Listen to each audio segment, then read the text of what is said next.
I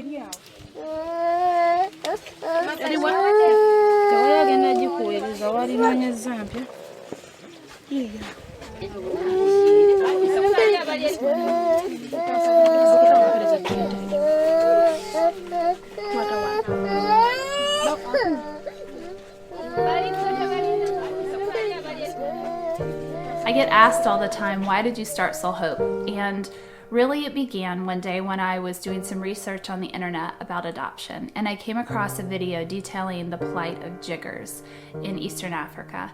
And I saw mothers that were holding children about the ages of my own on their laps, and the children were getting jiggers dug out of their feet. A jigger is a parasite, a sand flea that burrows deep inside the child's foot and is very painful and debilitating. And as I watched this, I just wondered what it was that I could do to help. And so it was at that moment I knew that I could call it somebody else's problem, or I could do what I could to help the situation. I had no idea what I was going to do, but I knew that I had to do something. In Uganda, there are several thousand children living in slums and villages who have never put on a shoe of any kind. These children live in very unsanitary conditions, with cuts and scrapes on their feet. Jiggers get into their feet, under their toes, and in the webbing of their feet, and lay eggs. These eggs continue to multiply until the child can no longer walk, can no longer go to school, can really no longer be a child. For those who have jiggers, the only way to remove them is with something sharp like a pin or a thorn, and often this pin is used between several children, further spreading diseases like HIV/AIDS. You know, here's the thing. Many of these children can't take care of themselves, and a lot of their caregivers think that this is a result of witchcraft, and all think the problem is unsolvable. We believe there is hope.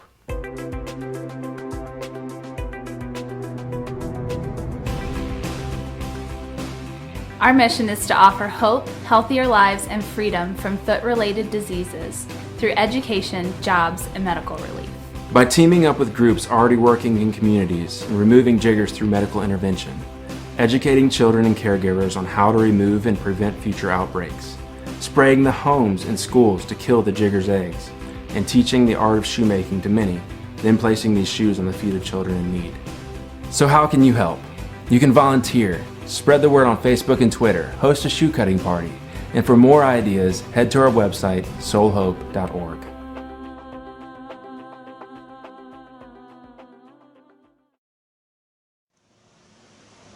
So you're not going to have to go to soulhope.org unless you really want to, because we're going to give you more of this Soul Hope stuff than you can imagine over the next month. We're going to have just a remarkable time at the end of this month. And as you guys know, this last Sunday, we kicked off a month-long focus on going.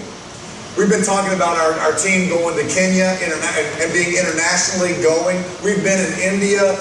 We're still in India financially. We care for the orphanage, still there financially. We are going a lot of different directions. And the thing that we got to make sure of is that when we send teams and they go, we get the privilege of going with them in a lot of ways.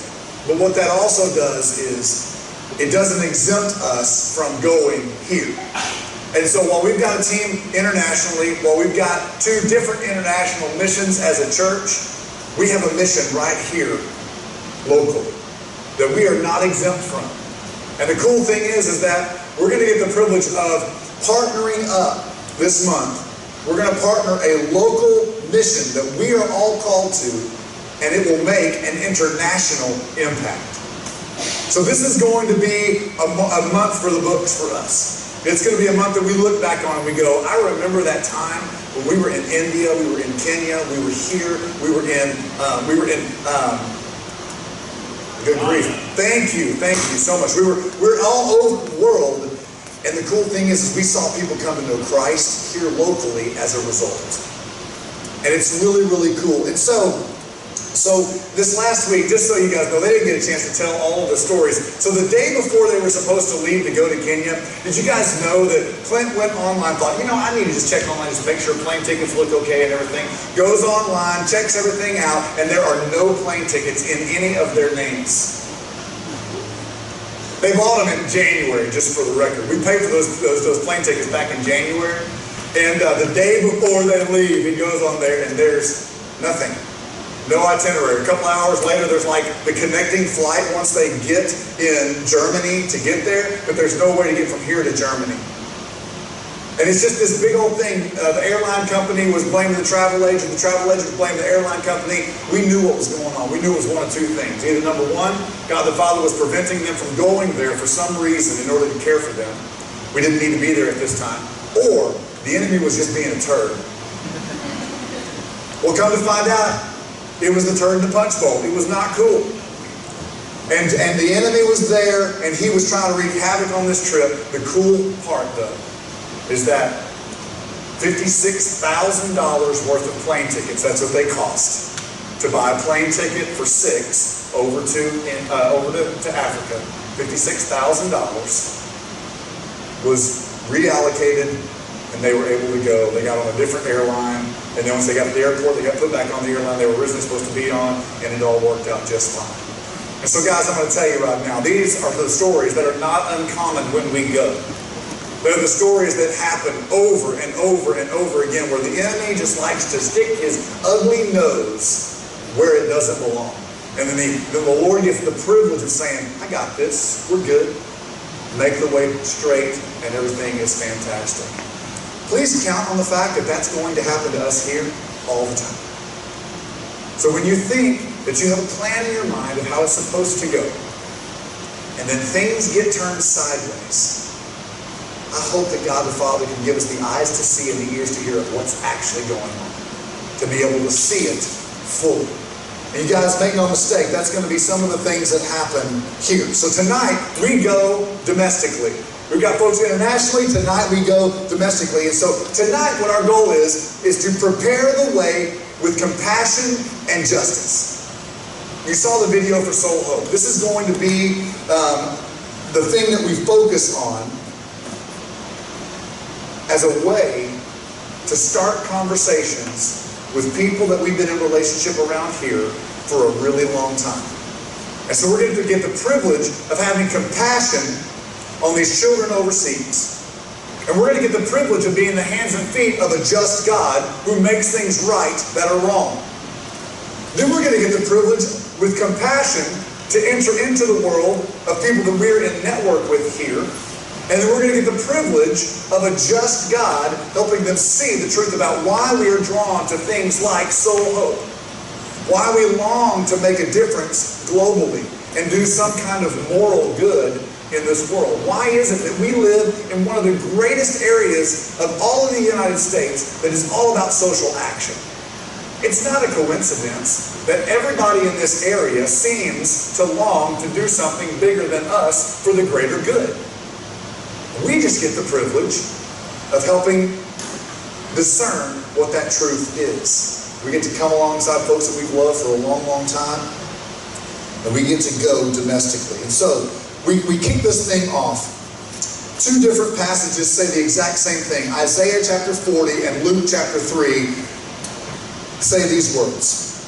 Prepare the way for the Lord. Make straight paths for him. Every valley shall be filled in, every mountain and hill made low. The crooked roads shall become straight, the rough ways smooth. So we're entering into an interesting period of time for us as we're about to be in the back to school thing. And as we're about to be in the back to school thing, this is a sign that typically comes up in my neighborhood. It seems all the time, especially as school is about to get started again. And when I see this sign, I'm like, dadgum, man, it's already going to be backed up down the road by my house as it is. You put this thing up and there's construction and there's all this stuff. Man, it's going to back things up so far you're going to have to leave several minutes earlier than you normally would, which you all know how every minute counts whenever you're trying to get kiddos to school and all that kind of good stuff. You just know that there's going to be all kinds of hassle for everybody. I mean, not only this, but we're also at that time where folks who haven't been able to go on vacation this summer are trying everything they can to get a last-minute vacation in. And so they're pushing really hard, and the last thing you want to see as you're driving down the highway is this sign here, knowing that there's going to be a detour or there's going to be all these things. It's just going to be a hassle. Well, understand, when it comes to our spiritual life, there is no coincidence that we're going to see these kinds of signs all of the time. See, these signs didn't just start popping up in America when we started to create roads and the road systems or anything like that. These signs have existed for a very, very long time. Thousands of years, there's been signage on the side of roads that are under construction. And we have to understand that back in the day, what would end up happening is either there'd be a bad rainstorm and it would wash out the dirt road, and so folks would have to go back out and fill in the holes and try to make things level again. But what happened a lot of times, some of the great road improvement projects that happened was when a king was going to be entering into a city. And when the king was going to show up, when the dignitary was coming to town, it was all hands on deck. And as all hands were on deck and they were to go out and they were to prepare this road so that the dignitary, so that the king, so that the government official that was coming to town would know how much he is honored.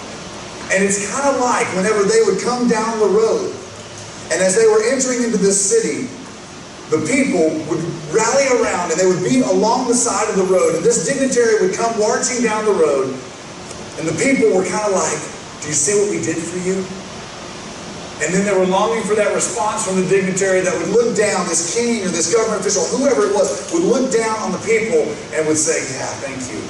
And they were just longing for that moment, for it to be recognized that they had done this for him. He wanted, or they wanted him to know these things. We have to keep that kind of a mindset in mind whenever we're talking about Isaiah chapter 40 and Luke chapter 3. This is what gives us the meaning behind this. Because John the Baptist says something. When we read this in Luke chapter 3, when he says these words, it makes all of the people, all of the listeners that are hearing these words think very differently. Because they've been thinking about fixing these roads for royalty for a long, long time. But as he says these words, he says that someone is coming that is far more important than any dignitary you have ever fixed a road for. And he's saying it's your job to prepare the way. He says these words, prepare the way, make straight paths for him. Every valley filled in, every mountain and hill made low, the crooked road shall become straight, and the rough ways smooth. Now, do you pick up what's happening here? John the Baptist is not only saying, hey, fix the road. He's saying, lop off the top of the mountains. He's saying, fill in all the valleys with the dirt you get from the mountains and the rocks you get from the mountains. He's saying, make all of these things straight. The rough way is smooth, the crooked road straight, every hill made low, everything just make it all right. So can you imagine these folks are thinking, I'm preparing a road for a dignitary to show up. And they hear these words and they think, I've got to do far more than just the road that enters the town now. My job is mind-blowing. That's what these folks were hearing. They're thinking, how is that possible? How am I supposed to do that? There's no way I can do that. But here's the hope. The hope is that in so doing, and in so this effort to prepare a way for this amazing king, and John the Baptist obviously goes along to say, this is Jesus. He's the Savior of the world. He's the King of all kings. He's greater than anybody ever to have entered the town. And so John the Baptist is preparing the way in the hearts of the people who were to prepare the way for the Savior of the world to come. So guys, this is a major deal. And the hope comes that while they're attempting this, while they're trying to make these paths straight, while they're trying to do these things, what will quite possibly happen is that there would be the attention drawn of every living man, woman, and child on planet Earth. As we hear these words and we're told, prepare the way, make the path straight, it's our job to honor Jesus by doing everything we can to prepare the way. And whenever he comes, that he looks and he says, well done, good and faithful servant. So that's kind of the hope, is that there's the attention of every person on the planet that says, man, why would you live your life the way you're living your life? Why on earth would you do this? Well, it's a preparing of the way. Why would we be in relationship with one another the way that we are? Well, it's a preparing the way for a relational God. Why in the world would we say yes to a very, very, very hard calling when it's much more convenient to just do what we want to do? Well, because we're preparing the way in hopes that people will be able to look and go, this Jesus must be somebody. Because I remember you in high school. I remember you in college. I remember you fill in the blank when you were strung out on the side of the road, whatever your history is, right? I remember you. And now this, what's the deal? And that's the hope. The hope is that this reveals the true nature, the true honor that we long to give to the King of Kings, to Jesus, the Savior of the world. Here's the thing. When we look at this scripture here, it's more than just what meets the eye. Did you guys know that when you read scripture, there are layer after layer after layer after layer of meaning? Most of the time, there's at least 2 or 3 meanings to every scripture you're going to check out. I mean, because it's just the way God speaks. He doesn't just speak and say, well, here it is. It's just face value, done. Here we go. No, there's meaning, and then our eyes are open, and then there's meaning, and then our eyes are open more, and then there's even more meaning. Well, just the same is true for this scripture here. Experts would say, those people who are way smarter about Bible than any of us that are sitting in this room, they say another possible meaning is that Isaiah and John are not just announcing the arrival of the King of Kings. They're not just announcing that Jesus, the one whose sandals John the Baptist is unworthy to tie. It's not just declaring that he is coming, but what this might be doing is describing the nature of Jesus' mission and his ministry when he comes. So not only is it saying Jesus is coming, what this is also saying is here's a descriptor for the ministry that Jesus is going to do when he gets here. We know that Jesus turned the world upside down when he showed up on the planet. And this right here changes the landscape, does it not? We get the privilege of following in Jesus' footsteps.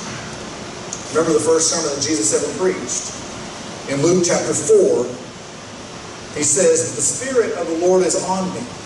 He has anointed me to preach the good news to the poor, aka the valley people.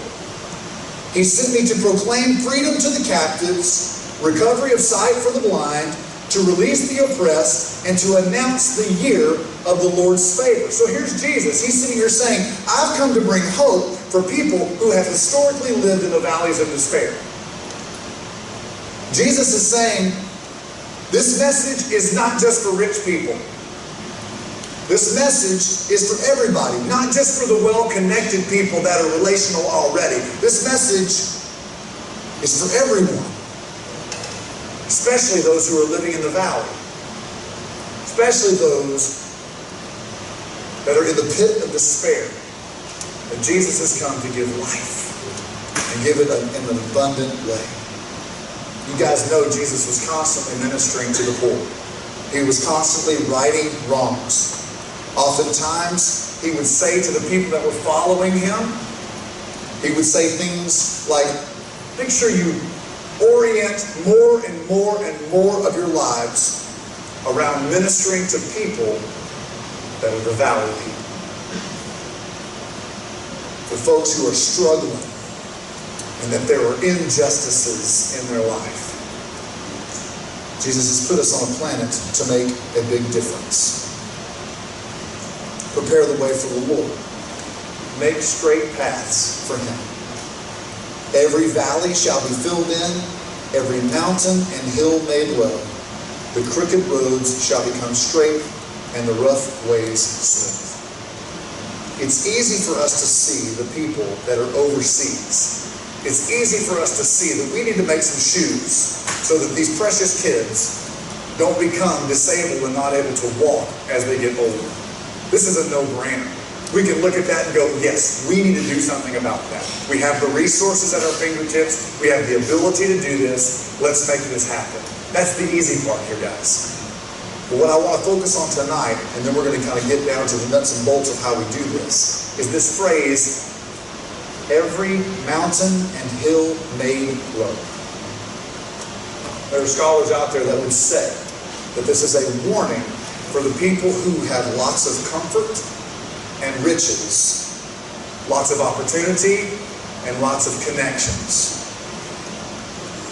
This is a warning for folks who have access to power, access to health care, access to the things like ample retirement funds. This is a warning. Every mountain and hill made low. So we're going to talk about mountain people for just a second. The question is, do you know anybody like this? Do you know anybody like this that needs are met, not only needs are met, but wants are met in a whole lot of ways? And most circles, they would articulate themselves as a self-made man or a self-made woman. Just this past week, there was a lady that I was reading the things, and she had this big montage about how people say she's so lucky. So lucky to have the family she has, so lucky to live where she lives, so lucky to have the resources she has, so lucky to have all of these things. And this big epilogue or whatever began that way, and then towards the end it was, the reason I have these things is because dadgummit, I have worked really, really hard. And I have busted my tail, and I don't have what I have because people just handed it to me. I've got what I have because I've done it. This is a mountain person, folks. This is a mountain person that would say, I've got all of these things, and it's on me. Life looks great, but faith is not present. Understanding where those things come from, it's not present. I mean, you guys remember the story of the rich young ruler, or the story of the rich man who kept building bigger barns. He kept building bigger barns in order to store the grain. Well, here's how this goes. He's told, you fool, this very night your life will be demanded from you. Then who will get what you have saved up for yourself? And that was a night that the mountain guy was made low. So we ask these questions, do we know people like this? Do we know anybody like this? And man, these are harsh. This is a kind of a really pointed way of looking at where we live, the friends that we have, and people who would articulate that this is because of God, or this is because I've done a good job, or this is because I've worked really hard and man, God, whatever.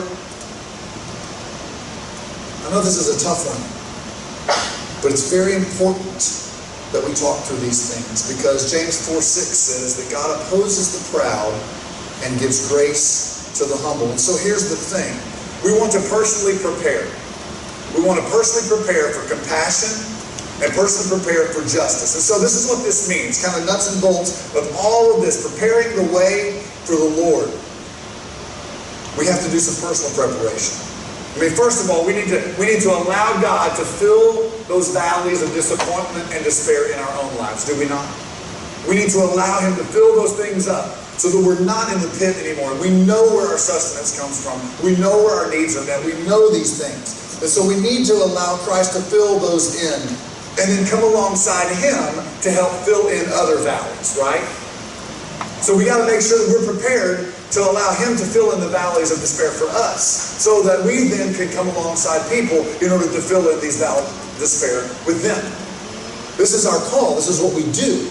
We've got to help other people that have been oppressed. We've got to help other people who have been suffering for a long time. We've got to help other people who have been discriminated against time and time and time again. We've got to help people. But there are injustices after injustices after injustices that are asking, where is God? And God is saying, I've got my people right there, but they're not doing anything about it. This is the call of personal preparation. We also need to have this personal preparation of crookedness. When there's things that are wrong, things that are crooked, any kind of that, whether it be in individuals like us or individuals, our friends, our family, those kind of things. When it comes to businesses, the way businesses are run, the companies that we work for, all that kind of stuff. Government, we've got to make sure that the crookedness needs to be made straight. This is our call. This is who we are called to be. This is a big deal. And in these moments of insensitivity that we oftentimes have towards people, that they just need to pull themselves up by the bootstraps and get a job. Or they just need to, and fill in the blank. They just need to know we live in the 21st century now. It's no longer 1940, whatever. I don't know. Oftentimes we have this insensitivity to the needs around us. And we need God to make that rough way smooth in our lives. We need Him at a very, very high level. And so guys, it requires a personal preparation on our part. It requires that. We've got to ask God to help us care for people. Help us care for the folks we're in relationship with. Help us care for the people all over the globe.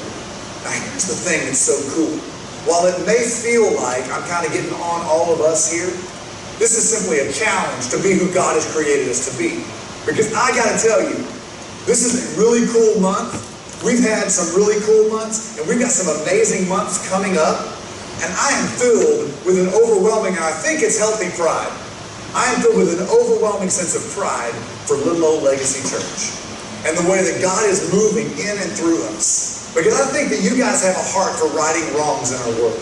I think that God has softened your heart in a way that you see people very differently than many people on this planet see people. I think you have a heart that cares. I think you want to see your friends fall in love with Jesus and get to know what life is all about. I think you long for your neighbors to get to see that life doesn't have to be so oppressive. It doesn't have to be so hard. It doesn't have to be so stressful. I think you want that. And so this is all really, really good. And I'm sitting here tonight and I stand before you and I go, man, way to go, guys. We just got to make sure that we don't step back and kind of rest on that and go, yeah, we're doing good as a church. We got to keep pushing forward. We got to keep moving forward. I'm proud of our Kenya team. Man, we've yet to see just the remarkable way that God's going to work in Kenya. This is just the second year we've been there. You guys know we got to be there for years before we're going to see the real fruit show. We're going to get to see fruit this time. But it's not going to be for a little bit longer before we see the real fruit. I'm fired up. In September, we're getting to launch the Love Where You Live campaign, which we've been talking about for a long time, loving our neighbors as we love ourselves. But there's going to be a cross-section of the church in Round Rock, Austin, Pflugerville, Cedar Park, Georgetown, Taylor, everyone, all across the way. Over 300 churches are going to be uniting together to become better neighbors, to share the hope that we have and why that hope exists. We get to kind of spin that flywheel next month. And then this next spring, all the billboards show up and we get to love where we live at a whole nother level than we've been doing. It's really pretty cool. Tonight, though, we get to talk about the preparations for this thing called soul hope. This thing called soul hope that God has called us to make an impact globally. And while we make an impact globally, we're making an impact locally. 0 jiggers, that's the goal. We want these kiddos to have shoes. We want them to no longer have these things burrowing into their feet and changing their life forever. We long for them to have these shoes. And on the last Sunday of this month, the greatest evangelical night that we've ever had as a church happens. And I am not understating this. This is big. August 29th, we're hosting a community-wide Be the Change night. Not only is it going to reach across our community, it's going to reach across to Uganda, it's going to reach across all over this area. And the layers of hope that come from a night like this, they're huge. It's layer upon layer upon layer upon layer. It's amazing. When we think of No More Jiggers, we think of Be the Change, that God has called us to this mission. We think of things like, we're going to get to care for people who have no shoes. We're hoping on this night that through this building, but more importantly through the people that are going to fill this space, we're going to send hundreds of pairs of shoes over to Uganda, Africa. It's going to be awesome. Excuse me, it's the 30th. I got corrected. Sunday the 30th, not bad. If you come on Sunday, August 29th, you could probably have a really cool time at a bar mitzvah or a bat mitzvah here. Plenty of beer, all that good stuff. I mean, it's going to be awesome. But Sunday the 30th, we're going to be making some shoes. All right? So here we go. For people who have no shoes, we're going to be supplying hundreds of pairs of shoes. For families who have no money, we're going to get to send $10 per pair of shoes in order to resource the ladies who are going to be assembling these shoes in order to feed their family. It's going to be a beautiful thing that they're going to get paid $10 a pair of shoes. That's life-changing money, people, for them. Amazing money that they're going to get paid in order to assemble these shoes for these children who have no shoes. But here's the deal. That's awesome. And that's way cool. And it's going to be life-changing for people in Africa. But the most important objective for this night for us, the primary purpose here locally, is for people who don't know Jesus. Our primary purpose here locally is for people who don't know Jesus. So our target audience for this night is the people that we know that are all about social action. They're all about it. They love to make a difference globally, but they don't know Jesus for anything. And this is who we want to invite, to have common ground, that we're all united in this mission to change the world. We're all united because we want to make an impact globally that is huge. And what we simply want to do as a church is ask the question, why are we both drawn to this? What is it about a night like this that we're drawn to? I mean, we're going to have food trucks. We're going to have snow cones that night. We're going to have all kinds of stuff. You get to buy it. Okay, so come with money to pay for it. All right, you get to buy it. Now I send a free handout for your free meal in order you feel good about yourself to make some shoes for kids in Africa. This is a night that we're going to make a difference. And we're going to make a difference locally also. And it's not just going to be on the church's dime. Cool? Okay, just making sure we're good. Just making sure. But we get the privilege of saying, hey, why are you drawn to this and why am I drawn to this? Because you've been in a relationship with these folks. And you've talked about Jesus before. Maybe you haven't. And so tonight, or so that night, we get the privilege of starting a conversation for you. So maybe you've been in a relationship with these folks for a long, long time, and you've never talked about Jesus. Well, this is a night that it's going to be, that conversation is going to be able to be had. Not in a weird, creepy way, but simply in a spiritual conversation. Why are we drawn to this? Next week we're going to be talking about how we kind of navigate that, work through that so that we don't turn people away because we're creepy and weird. We don't want to be creepy and weird people.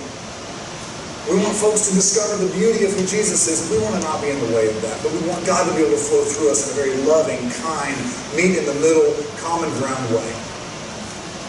That's what we want to do. But here's a couple of things. The backstory of why we do a night like this is because we've heard from several of you a couple of things.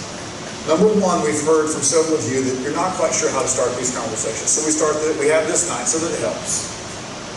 Number two, we've heard from several of you that you don't have anybody in your networks that are far from God.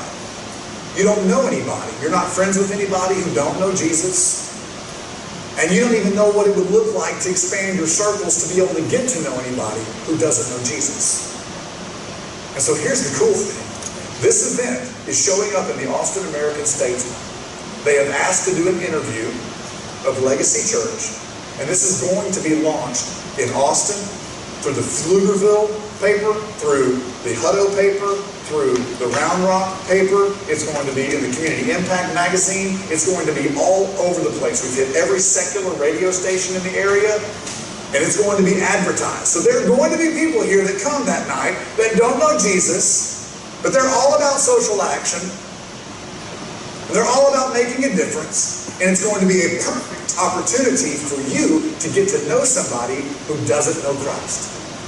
To start a conversation that may God allowing, result in a relationship that is absolutely beautiful. And so guys, this is huge. This is a big night for us. And we're hoping for big, bold things to happen. We're hoping for God to change the world. We're hoping for this to happen. And so guys, here's the thing. We're called to be the change. This is the call. We're called to bring justice to the precious people in Uganda, Africa. We're also called to be the change in a way that God longs for us to be good news. And we've got to do it in a way that matters. We've got to do it in a way that makes a difference. Locally, globally. It's got to be in a way that we can move some beautiful relationships forward in spiritual conversations. We got to ask God to do it. Because if we try to do it in our own power, we're going to mess things up. There are many people in the networks that you guys run in that desire to do something for the greater good. What we want to encourage you to do that night is to meet them right there. This is not a night for them to become like us. This is not a night to convince them that Jesus is the way. If God longs to do that, that's cool, but that's not what we're trying to accomplish this night. We also are unapologetic in the fact that we are a church. We're not trying to be somebody we're not. We're not United Way. We're not Caritas. We're not those things. We're church. And this is what we're all about. But we're all drawn to these things. Let's just have some conversation about it. But here's the thing. The target audience for this night is not Christians. Please do not, when you are sharing the Soul Hope thing on Facebook, please do not invite your Christian friends. Everybody with me? Please do not invite your Christian friends to a night like this. However, when you share this on Facebook, and you know we've got this thing, you've already seen some of this on Facebook already, but when you begin to share these things, you're going to notice that your Christian friends want to be a part of this. So I want to encourage you, go to the Legacy Facebook page, go to the Soul Hope event page, and when people are RSVPing saying they're coming, and you know them to be believers, but they're not a part of Legacy Church, will you please take a moment, pick up the phone call, and help them know the purpose of this event? Help them know that we would love for them to be here. But if they're going to be here, we want to encourage them to bring somebody with them that doesn't know Jesus, that they are in network with, in order to start a spiritual conversation that hopefully we see take the next step. It's a big deal, guys. Those are hard conversations sometimes, aren't they? But you know them. Hey, their eternity is secure. You're not going to scare them away from Jesus. All right? So don't fear that kind of a thing. And we're not trying to just grow Legacy Church through this event. We genuinely want to make a difference. We genuinely want to be the change. We genuinely want God the Father to change not only Round Rock and Pflugerville and Taylor and Hutto and all these places. We want God to change the whole world. And so you can see all of the different layers that we're shooting for here. But our primary purpose is spiritual conversations with people who don't know Jesus. And we long for them to be around the table as we're cutting out these things. And our band is playing some funky, cool, awesome music that night. It's not a worship service, so we're not going to do a bait and switch. But we're going to have a blast that night, partying as we change the world. And having a great time having spiritual conversations with our friends who we've been in network with for a very, very long time. And so here's the prayer. We want to pray for God to do a mighty, mighty work. And we want to prepare our hearts to prepare the way with compassion and to prepare the way with justice. And so here we are. We're going to sing these songs. We're going to sing a song. And as we sing this song, here's the way we respond to it. If you're a valley person and tonight you're in the pit, you're down in the valley and you're longing to not be there anymore. The way that we do this is we ask Jesus to come alongside, to fill up the valley, and to have hope, looking forward to the season that is to come. Because Christ is going to do something. And you're going to get to be a part of something that is so much bigger than you, that it is going to provide an amazing hope, because the King of Kings and the Lord of Lords is the one who is driving. And so just ask God to give you the eyes to see. If you're in the valley, ask God to fill your valley. and ask Him to pull you out so that you can see. If you're a mountain person, would you humble yourself before the Lord? If you're this mountain person, would you take a moment and say, God, it's time for me to get on mission. I've lived for myself long enough. It's time for me now to realize where all this comes from, and I want to be on mission for you, to do something bigger than just me. If you find yourself here that there's something crooked going on in your life, would you please ask God to straighten that out? If something's amiss, will you please ask God to help you make it straight? And then the last thing is this. If you got any anger, resentment towards somebody else, some rough spots, if you've got that in your spirit, maybe you have a lack of love. You're having a really hard time loving people because you just are cynical. Because you just see all the bad that's happening. If you're having a hard time with that, and there's this challenge that's there, would you ask God to smooth out that path in you?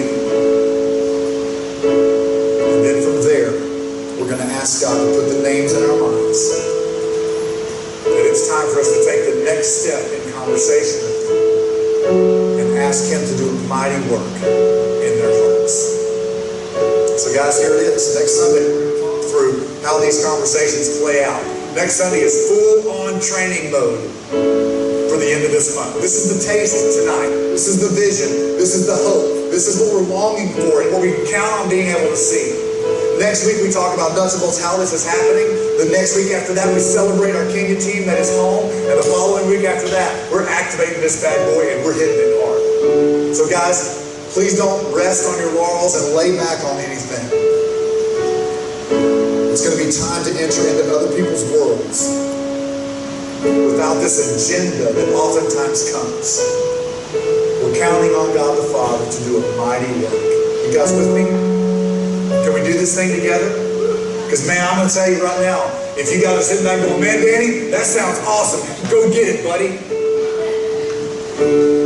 You're saying, man, that sounds good. I love it. I can't wait to brag about my church and how good they're doing. That ain't the way it works. It takes every one of us in order to be the change that God has called us to be. Lord, I thank you for tonight. I thank you for the way that God, you stirred in our hearts for a long time now. And now we get the privilege of saying yes. We get the privilege of saying yes in a way that is unique to us. Because we're not going to do mission work just for the sake of mission work. We're going to do mission work for the sake of mission work here. We're asking you, Lord, to leverage an amazing night for your here locally. And so Lord, we ask you to soften our hearts towards people. Let us love getting to know people, and let us love, Lord, the idea of all of the layers of ministry in hopes that our friends will fall in love with Jesus. Lord, we pray these things in the